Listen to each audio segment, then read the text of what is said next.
சொல்லக்கூடிய விசம் ஜாகத்தை கலக்கலை என்ற அதிகாரம் இருந்து மூர்த்திகள் அணுக்கழகத்தை பெற்று பிற கழகத்தை எதிர்வைக்குவதால் கழகம் கிடைக்கப்பட வேண்டும். ஆகவே ஏழு அடியையும் இளம் அடியாக ஆனது மூன்று அடியை பூலகத்தில் உத்தவரை வந்ததற்கு தந்தை எம்பெருமான் திருவகடமுடைய வழங்க வேண்டும், வாழ்த்த வேண்டும். எப்படிப்பட்ட வர்த்தகராக இருந்தால் இந்த இடத்தில் தாங்களுக்கு சிறப்பு இருக்கும் என்பதை அறிவோம்.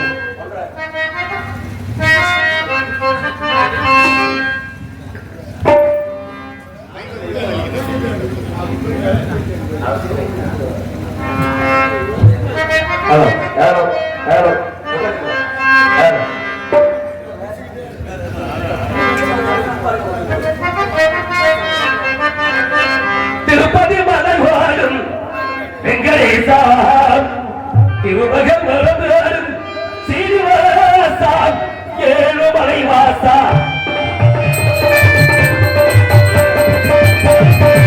திருப்பதி மலை வாழும் வெங்கடேசா, திருமகன் மனம்தாரும் சீனிவாசா, ஏழுமலை வாசா, திருப்பதி மலை வாழும் வெங்கடேசா.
விவேகம் வெள்ளி வைத்து சாதி வர வெற்றியவன் சலித்துள்ளதால் சமத்துவம் ஆயுதம் இருக்கும் என்று முன்னோர்கள் சொன்ன வார்த்தைக்கிணங்கி இந்த இடத்தில் சாதி வர வேதமின்றி சமத்துவமாக அமைந்திருக்கிறீர்கள். ஆகவே தாங்களை வாழ்த்த வேண்டும். எப்படிப்பட்ட வார்த்தைகளாக இருந்தால் இந்த இடத்தில் தாங்களுக்கு சிறப்பு இருக்கும் என்பதை அறிவதற்கு முன்னாடி பார்த்தீங்கன்னா இறைவனை வழிபட்ட எல்லா ஜீவராசிகளுக்கும் ஒரு அறிவுகளை இறைவனாக புத்தகம் வகுத்து வச்சிருக்கிறார். மரம் செடிகளுக்கு ஓர் அறிவு, ஊர்ந்து செல்லக்கூடிய ஜீவராசிகளுக்கு ஒரு அறிவு, தமிழர்கள் என்று வாழக்கூடிய ஜீவராசிகளுக்கு ஒரு அறிவு, வானத்தில் வட்டமிட்டு பறக்கக்கூடிய பறவைகளுக்கு 4 அறிவு, ஆடுமாடுகளுக்கு 5 அறிவு. இது நல்லது, இது கெட்டது, செய்யலாத செய்யக்கூடாது என்பதற்கு மனிதருக்கு படைத்தான் வகுத்தவை 6 அறிவு, முனிவர்களுக்கு 7 அறிவு, கருவறையில் இருக்கக்கூடிய இறை வழக்கு 8 அறிவு. நம்ம என்ன நல்லா செஞ்சிருக்கிறோம், இல்ல செஞ்ச உலகம் விட்டு வச்சிருக்கிறோமா? பொருட்கால உலகம் அந்த மனித உலகம் மட்டும்தான். ஏன் தெரியுமா? மனித உலகம் மாதிரி ஒரு வட்டமான உலகம் எந்த உலகமே கிடையாது. மற்ற எல்லா ராசிகளுக்கும் ஜீவராசிகளுக்கும் ஒற்றுமை இருக்கும், மனிதர்கள் மட்டும் ஒற்றுமை இருக்காது. ஏன் காலையில பழைய சாதம் துணிஜாமே கொஞ்சம் காக்கை கறி கொடுங்க, ஒத்த காக்கையை சாப்பிட்டாங்க சரித்திரமே கிடையாது. தன்னுடைய நாவினால் கரை வந்து அழைத்து அதை இடைத்தா ஒற்றுமையாக அழைத்து சாப்பிடக்கூடிய குணம் காக்கை குணம்.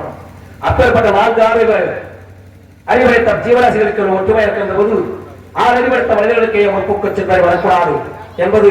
அது மட்டுமல்ல, நம்ம பகுதிகளும் பனைமரம் சார்ந்த பகுதிகள் பழவர்கள் பத்தியா பனைமரத்து மட்டைகளை தூக்குறார் குறிப்பிட்ட கூடு கட்டி தூங்கும். அவன் அழகாக இறுக்கமாக பின்னி தன்னுடைய குஞ்சுகளுக்கு உள்ளே ஒரு தடுக்கை அமைத்து தடுக்கையே கரிமலை கொண்டு வெட்டிச்சிடும். கரிமலையை வெட்டி பூச்சி இதை விண்வெளியை கொண்டு வெட்டி வச்சிடும். ஏன் தெரியவா? தன்னுடைய குஞ்சுகள் பிரகாசமாக கட்டும் என்பதற்காகவே. இதெல்லாம் எதுக்காக தெரியும்? எல்லாம் உங்களுக்காக. அப்படி தவறு நீங்க கூட கேட்டா காலம் கட்டு போச்சுக்கிறீங்க. காலமா கட்டு போச்சு. இப்ப நம்ம பகுதி சார்ந்தபடி அந்நிய நாட்டுக்கு சென்று 10 வருடங்கள் 15 வருடங்கள் கட்டு வராது. கேட்கிற நண்பர் பார்த்து தம்பி எப்ப இருக்கு ஊர் உலகம்? அந்த கதையை கேட்காதனே.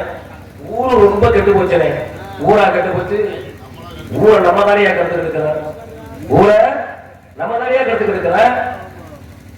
என்னைக்கு வண்ணத்திரை விட்டு சின்னத்திரை என்ற டெலிவிஷன் தொலைக்காட்சி பெட்டி வந்ததோ அன்னைக்கு அவர் நாட்டுடைய கலாச்சார மரபுகள் 63% அழிந்ததாக ராசமுறை ஆராய்ச்சியாளர்கள் சொல்கிறார்கள்.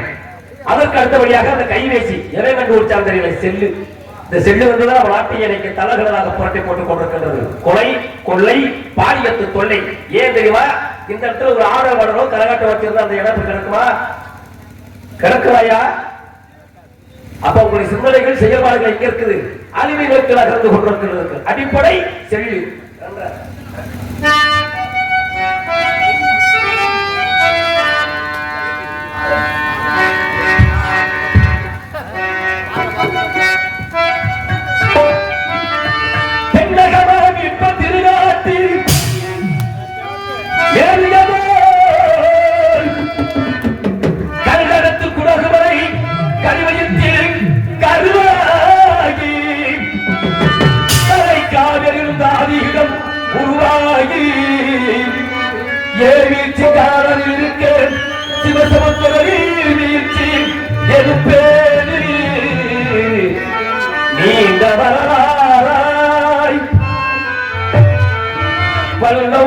பாடி ஒரு வளரங்க காலாட்டு கண்ணப்பாடிகளை கடந்து ஆடு தாண்டு காவிரி பெயர் வச்சு அகந்த காவிரியாய் தவழ்ந்து கரிகாரன் பேர்வக்கும் கல்லணையில் கொள்ளிடத்தின் காரும் இடமென்றால் தாவி பெருகி வந்தே நம் தஞ்சை வரலாற்றை தாயாகி காப்பவன கருணை காவிரி செல்வெல்லாம் சிறுத்து பேரெங்கி கண்ணியாடும் கருணையாக எல்லோருக்கும் இல்லையெனாலும் பேச வந்த கண்ணனியே வந்தலே எங்கவாலே இதயக்கடி இதயக்கடி மக்கள் எல்லாம் இதயக்கடி நல்லா ஏறிந்து கோடும் நாடும் நாட்டு உள்ள ஏழைகளை நாடும் நல்லா இருக்கோணும் நாடும் நாட்டு உள்ள ஏழைகளின் வாழ்வும் நேரம் நல்லவங்க எல்லாம் உங்க பின்னாலே நீங்க நினைச்சதெல்லாம் நடக்க முட்டு கண்டு நல்லா இருக்கோணும் நாடும் நாட்டு உள்ள ஏழைகளின் வாழ்வும் நேரம்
நீங்கள் இருக்கும் நாடும் நாட்டுக்குள்ள ஏழைகளில்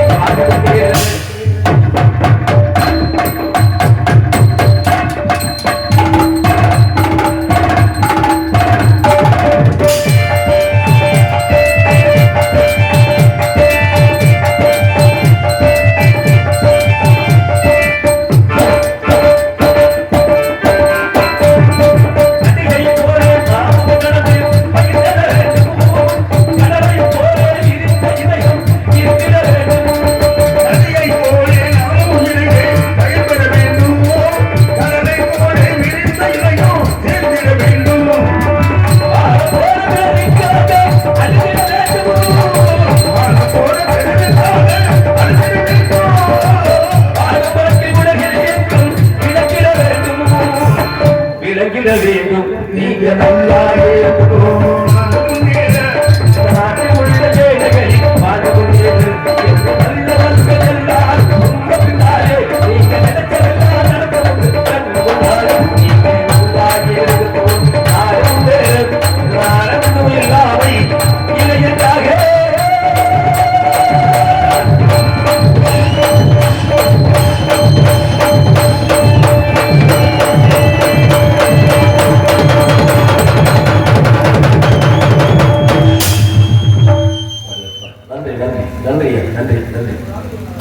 கைத்தறி உணவுகளுக்கும்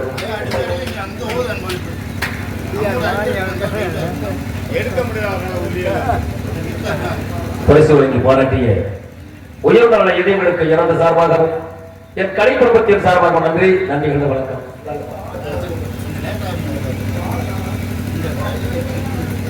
ஒரு நாடக நடக்கணும் தலை சிறந்த கலைஞர்களை தேர்வு செய்ய வேண்டும். அதற்கு அடுத்தபடி இது போன்ற மக்களுக்காரர்களை விரைவாக தேர்வு செய்ய வேண்டும். மூன்றாவது முறையாக கீழே இருந்து நாடகத்தை ரசித்துக் கொண்டுள்ள ரசிகை விழிகளுக்கும் செவிகளுக்கும் மருந்து அளித்துக் கொண்டிருப்பது ஒளிவெளிக்கு சாதனம். உண்மையாவே முதல்ல உங்களுக்கு தான் நன்றி சொல்லணும். ஏன்னா இந்த தருணத்திலேயே நீங்க கொஞ்சம் கூட முகம் சொல்லிக்காம செஞ்சுக்கிட்டு இருக்கீங்கன்னா அது எல்லாருக்கும் அந்த வாக்கியம் கிடைக்காது. அது எல்லாத்தையும் அந்த முகமாக இருக்காது. அதனால் சொல்றான் சித்திரமுகை வழக்கம் செந்தமிழ் வழக்கம் வைத்தவர் கலை வழக்கம் நித்தம் நடையும் நடை வழக்கம் மட்டும் தையும் குடையும் புறவி கொண்டிருக்க ஒரு மனிதன் பிறக்கின்ற போது எல்லாத்தையும் அறிஞ்சிட்டு வராங்க.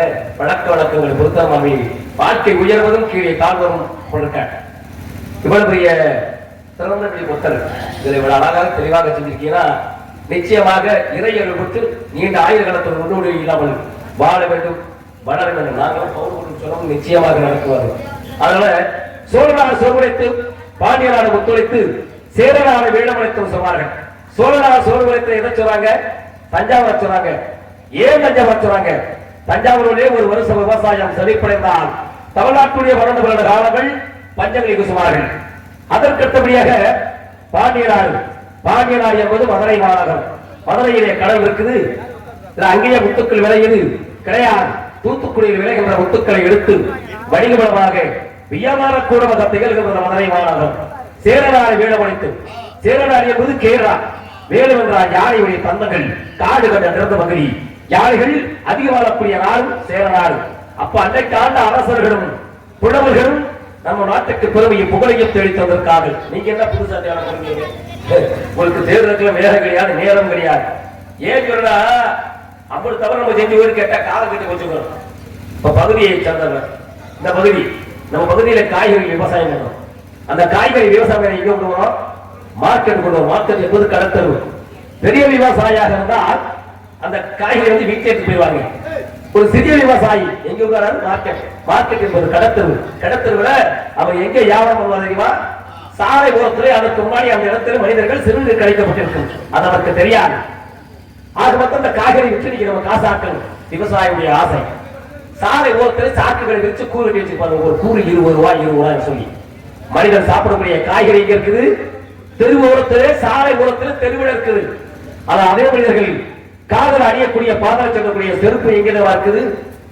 50 லட்சம் ரூபாய் பெரிய கட்டி இது ஒரு மின்விளக்குகள் அலங்கரிக்கப்பட்டு உள்ளேயே தூசி போகாத அளவுக்கு கண்ணாடிகள் சேர்க்கப்பட்டு குளிர்சாதன பெட்டி ஏசி பொருத்தப்பட்டிருக்குது. ஏசியில் இருக்குது செருப்பு. மனிதன் சாப்பிடக்கூடிய காய்கறிக்கு இருக்குது தெருவில கிடக்கு. எவ்வளவு பெரிய கொடுமையாக கேட்டா காலம் கட்டு போச்சுங்க. விஞ்ஞான உலகம் மனிதன் சாப்பிடக்கூடிய காய்கறி எங்க இருக்கு? தெருவில் இருக்கு. செருப்பு எங்க இருக்கு? ஏசியில இருக்குது. இந்த இடத்துல நம்ம நிலையை எப்படி தெரியலையா? ஏன் சொன்னா கடலுக்கு சென்று மீனவர்கள் மீன் பிடித்து வருவதற்கு 15 நாட்கள் 20 நாட்கள் ஆகும். இதற்கு இடையிலே ஐஸ் வச்சு பதப்படுத்தி அந்த மீன்களை கரைக்கு விடுவாங்க. இதில் வாரங்கள தரம் பார்த்து வாங்கி சாப்பிடுவாங்க. அண்ணன் நல்ல தண்டா போனேன், அண்ணன் நல்லா மீனா போனேன். அதுதான் ஏற்கனவே செத்து ராத்தா பிடிச்சு போச்சு. அப்புறம் நான் வர மாட்டேன். அப்படியே விற்கலையா? 2 நாட்கள் வெயிலை பதப்படுத்தி கருவாடி என்று வெயிலே அதையும் வித்து காசாக்கி போவாங்க. இதுல இருந்து என்ன தெரியுது? நாத்தா பிடிச்சுள்ள நண்டு மீனுக்குள்ள மரியாதை மனுஷனுக்கு கிடையாதியா? இவ்வளவு கேவலமான வாழ்க்கை மனித வாழ்க்கை. இதுல ஒன்னே வச்சவா என்ன வச்சவா, நீ பெரியாரா நான் பெரியாரா, ஆட்டா ஆரங்க சாவு உறுதி அது தெரியுமா தெரியாதா? நடப்பது கலியுகம் காலவியா? 3 யுகங்கள் முடிந்து விட்டது. கிரேடாகம், கிரேடாயம், குமவராயகம். இந்த கலியுகம் எப்ப தோன்றுச்சு தெரியுமா? 8 வருடம் 9 வருடங்களுக்கு முன்னாடி இந்தோனேசியா வெறும் வெள்ளப்பெருக்கு எடுத்து 75% அறிந்தது இந்தோனேசியா. அதுதான் கலியுகத்துடைய ஆரம்ப கணக்கு. அதற்கு அடுத்தபடியாக நம்ம நாட்டில் இருந்தது சுனாமி, 3வது வந்தது கஜா புயல், 4வது வந்தது வைரஸ் கொடிய நோய்.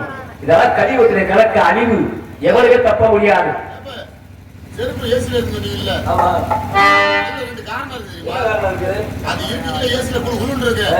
ஆனா அது போட்டு நம்ம ரோட்ல அடையில சுடு. ஆனா காய்கறி தெரியல வந்து நம்ம வகுத்துல போன குழு குழுன்றது. அதுதான் வலிச்சிருக்கோம். கேஸ் வலிச்சிட்டு அவனுக்கு அங்க யோசிக்கிறேன் நம்ம. என்ன தெரியுது?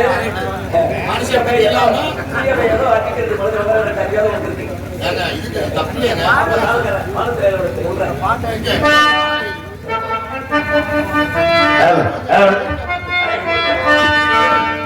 மரத்து நிலவெடுத்து மசகி வைக்கட்டுமா செவந்தி பூக்களிலே பந்தாரை போடட்டுமா மசகி வைக்கட்டுமா செவந்தி பூக்களிலே பந்தாரை போடட்டுமா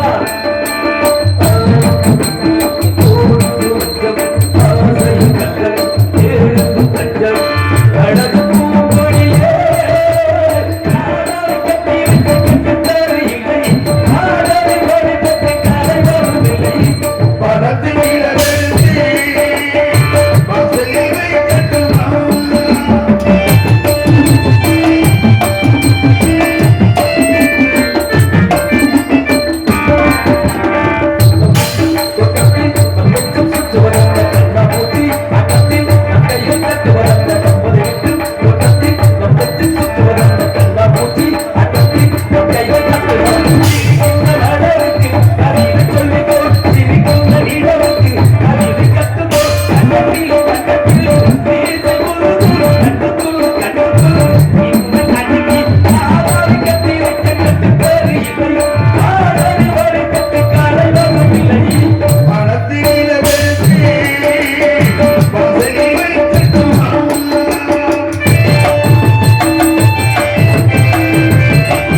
இப்ப பெரிய கோயில் சொன்னா எதை சொல்றாங்க? தஞ்சாவூர் சொல்றாங்க. ஏன் தஞ்சாவூர் தான் பெரிய கோயிலா? ஏன் அதை விட பெரிய கோயில் இல்லையா? அதை விட பெரிய கோயில் இருக்கீங்க. ஏன் தஞ்சை பெரிய கோயில் சொல்றாங்க? அதுக்கு காரணம் உண்டு. இப்ப தஞ்சை பெரிய கோயிலுடைய கோபுரத்துடைய உயரம் வந்து 216 அடி. 216 அடி. அதற்கு அடுத்தபடியாக திருச்சியிலே இருக்கக்கூடிய ஸ்ரீரங்கம் 236.7 அங்குலம். தஞ்சை பெரிய கோபுரம் வந்து ஸ்ரீரங்கம் தான் உயரமான கோபுரம். அதற்கு அடுத்தபடியாக பாண்டியநாட்டை ஆட்சி செய்யக்கூடிய மதுரை மீனாட்சி அவருடைய கோபுரம் வந்து வெறும் 199 அடி. இந்த 3 கோயிலுமே நம்ம நாட்டுடைய தலை சிறந்த ஆலயம். இந்த 3 கோயிலுமே நம்ம நாட்டுடைய தலை சிறந்த ஆலயம். ஆனா பாருங்க, இந்த 3 கோயிலுமே நம்ம நாட்டுடைய அரசில் இடம்பெறவில்லை. நம்ம நாட்டுடைய அரசில் இடம்பெற்ற கோயில் சிறுவடிவத்துடைய ஆண்டாளுடைய கோபுரம். ஏன் அந்த கோயிலை விட்டுட்டு அந்த கோயிலை தேர்வு செஞ்சார்கள்? அந்த கோயிலுடைய கோபுரத்தில் எந்த மதத்தையும் சார்ந்த வகையில் சிற்பக்கலைகள் செதுக்கப்படவில்லை. அன்று முதல் இன்று வரை வர்ணங்களும் தீட்டப்படுவதில்லை. மும்மதங்களுக்கும் சம்மதமாக எடுத்துக்காட்டக்கூடிய கோயில் சிறுவடிவத்துடைய ஆண்டாளுடைய கோபுரம். எவ்வளவு பெரிய அறிவாளிகள், எவ்வளவு பெரிய ஆற்றல் மிகுந்தவர்கள். தென்கோடியில் பிறந்து ஒரு எளிய குடும்பத்தில் பிறந்து எளிய முறையிலே வளர்ந்து எளிய முறையிலே கல்வி கற்று உலக நாடு எல்லாம் ஒருமுகமாக திரும்பி பார்க்க ஐயா ஏவுகணை தலைவன் APJ அப்துல் கலாம் அவர்கள் பிறந்த நாடு நம்ம நாடு. இன்னைக்கு நம்ம நாடு எங்க போய்கிட்டு இருக்கிறோமா? அழிவை நோக்கி நகர்ந்து கொண்டிருக்கிறீர்கள். அது எல்லாருக்கும் தெரியும். நான் மேலே நிற்பதால் ஒன்றும் பெரியவன் கிடையாது. நீங்க கீழே அமர்ந்திருப்பதனால் உங்களுக்கு ஒன்றும் தெரியாது கிடையாது. கற்றது கைமளவு கல்லாதது உலகளவு ஒற்ற கடமந்தை என்ன போதுகிறார் வெத்த பெருமந்தையும் கூற வேண்டாம். புலவின் என்சாளர்கள் அப்பேற்பட்ட கலைவுகளை கல்வி பொதுத்துக் கொண்டிருக்கிறார். நம்மளால் எவ்வளவு விஷயங்களுக்கு தெரிஞ்சுக்க வேண்டிய விஷயங்கள். அது மட்டுமா, நம்ம நாட்டுடைய தலை சிறந்த ஒரு ஆலயத்தை மனிதனை மையப்பட்டுதான் அமைத்திருக்கிறார்கள். எங்க தெரியுமா? சிதம்பரத்தில் இருக்கக்கூடிய தில்லை நடராஜர் கோயிலுக்கு நமக்கும் சம்பந்தம் உண்டு. எப்படி கேட்கலாம்? ஒரு மனிதனாகப்பட்ட ஒரு நாளைக்கு சுவாசிக்கின்ற காற்று 21,600 வரை சுவாசிக்கின்றது. இதை மையப்படுத்ததான் சிதம்பரத்தில் இருக்கிற எம்பெருமானுடைய ஆலயத்துடைய கருவறை இருக்கக்கூடிய ஓடுகள் 21,600 ஓடுகள் அங்கே தங்க ஓடுகளாக பதிக்கப்பட்டிருக்கின்றது. அதற்கு அடுத்தபடியாக மனிதன் உடம்புல இருக்கக்கூடிய துளாரங்கள் 9 துளாரங்கள். கண்கள் 2, காதுகள் 2, நாசி துளாரங்கள் 2, வாய் 1, நீர்த்துளை 1, மலைத்துளாரம் 1, 9 வாசல்கள். இது 9 வாசலை மையப்படுத்ததான் எம்பெருமானுடைய கோயில் வாசல்களும் 9 வாசல்கள். எவ்வளவு பெரிய அறிவாளிகள்! அது மட்டுமா, உலகத்துடைய மையப்பகுதியே சிதம்பரம். ஆசிய கண்டத்தின் மையப்பகுதி சிதம்பரம். ஆசிய கண்டத்தின் மையப்பகுதி சிதம்பரம். சிதம்பரத்துல எம்பெருமான் கால் கட்டவர்களுடைய தலையில வச்சிருப்பாரு. அதுதான் இந்த உலகத்துடைய பூமத்திய ரேகை. எவ்வளவு பெரிய அறிவாளிகள்! 1019 வருடங்களுக்கு முன்னாடி கண்டுபிடிச்சிருக்காரு. அவருடைய அறிவுத்தவை எவ்வளவு கூர்மையானது. நம்ம பேசிக்கிட்டு விஞ்ஞான உலகம் பிறந்துச்சு, விஞ்ஞான உலகம் பிறந்துச்சு சொல்லி இருக்கிறோம். இது பிறந்து எதுக்காக? பழைய அறிவாட்சியுடைய அறிவு சுவடுகளை சேர்த்து பாருங்க. அப்ப தெரியும் நமக்கு முன்னாடி வாழ்ந்த பெரியவர்கள் நம்ம நாட்டுக்கு எவ்வளவு பெரிய பொக்கிஷத்தை கொடுத்து போயிருக்கார்கள். கேட்கிறா, இன்னைக்கு இறைவன் இருப்பது கருவறை, இறைவன் இருக்கிறதும் கருவறை.